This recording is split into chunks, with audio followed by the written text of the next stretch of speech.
Hey everyone, this is a video from Villa Maria College talking to you about some final exam study tips. My name is Brian Emerson. I'm the VP for Enrollment, and I'm joined today by student Tara Hanlon. Hey Tara. Hi, how are you? Good. Tara, what's your major? I'm in my first year of the Occupational Therapy Assistant program. Very cool. What's one of the things you love about Villa Maria?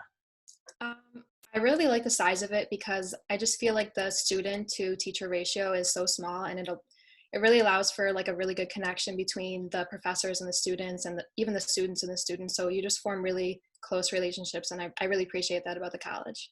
That's awesome. Totally. So thanks for joining me today to talk about final exam tips.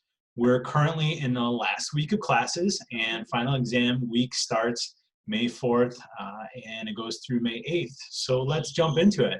When do you start preparing for your final exams?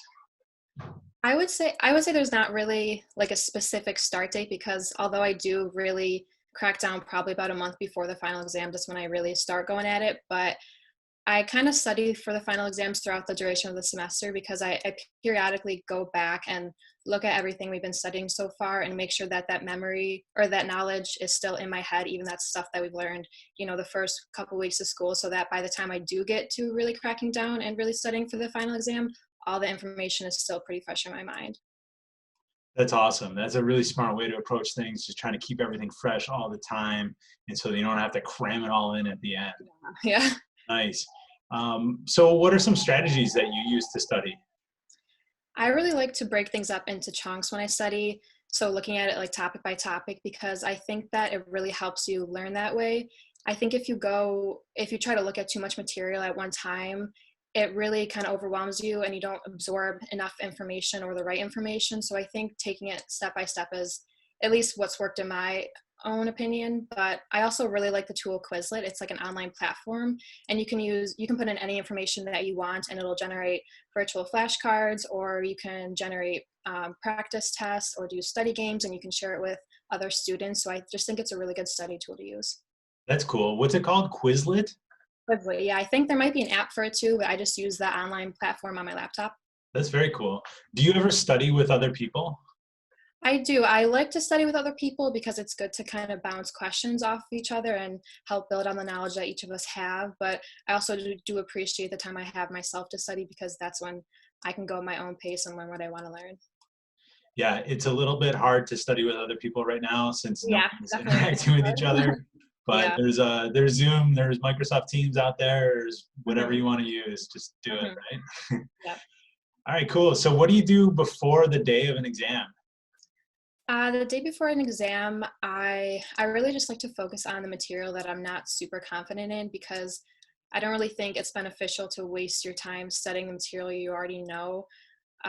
So I really just find my weak points and really just go at them that day. But I do think it's also important to make sure you give yourself a lot of rests and breaks, because it's important not to get too overwhelmed, because I think if you get too anxious or stressed out the day before an exam, it kind of hinders your ability to study and focus. So just give yourself breaks and get a good night's sleep, obviously, and just make sure you study what you really think you need to study. That's huge. Getting sleep, trying to be relaxed and not too Mhm. anxious. That's really important. Awesome. How do you like to prepare day of? Day of, I don't really like to change my day too much. I wanted to feel as normal as possible. So I just do whatever I would normally do. Again, I like to have a few points prepared just that I want to remember right before the exam, whether that's a few reminders I wrote down for myself or a few quick points that I usually struggle to remember, just so it's as fresh as possible in my mind before the exam. And just have a really quiet and comfortable place to study, or to take the exam, so I don't get distracted during it. Yeah, that's good advice. All right, so now we're on to the exam. Are there any strategies you used specifically like within an exam to tackle it? Like things with multiple choice questions or short answer? So I usually always take, or I like to try to take as much time as allotted for the exam, because I take each question, one by one, and really try to read it slowly and understand what each question is asking, and then analyze the answers accordingly. So I like to do process of elimination in terms of multiple choice, and only focus on the ones, that I think it'll be, and don't get distracted by the questions or the answers that might be thrown in there to trick you. And what I do is I go through the whole test once and answer all the questions that I know. And then ones I struggle with or aren't really sure of, I will like to circle them or leave them blank. And then I'll go through the test a second time, but I'll only look at the ones that I've circled or left blank because it allows me to solely focus on them and give them a new look. And then I'll just go over a third time just to make sure everything's answered to the best of my ability. But I make sure not to change my answers really, because a lot of the times I felt when I second guess myself, usually I'm wrong. And the first initial response that I get to a question is usually the right answer. So yeah. Yeah, that's good advice. I teach a class, I teach an intro to religion class, and it's funny that you mentioned questions that are trying to trick people. Yeah. Usually as professors, we try not to trick people, and there's the interruption from one of my kids. But that's an important point is, you got to look out for kind of what the obvious wrong answer is. Like if the question is, when's the War of 1812? And one of the answers is orange, like cross it off. It's not going to be that one. Right?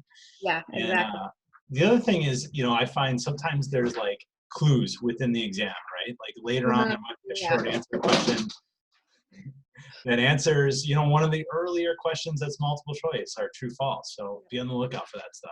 Yeah, definitely, I agree. Totally. These are awesome tips. Thank you so much. No problem, of course. Good luck to everybody out there taking the finals. We'll do it. We'll do well. Awesome. I just want to remind everybody that the Success Center is holding a finals countdown final prep session tomorrow at 3 p.m. on Zoom.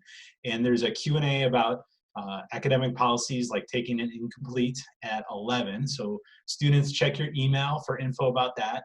And please reach out to studentsuccess@villa.edu if you need any academic assistance right now or some help. This is the final stretch. Finish strong, Vikings. Good luck on those exams. Tara, thanks again. Thank you. All right. Goodbye, everybody.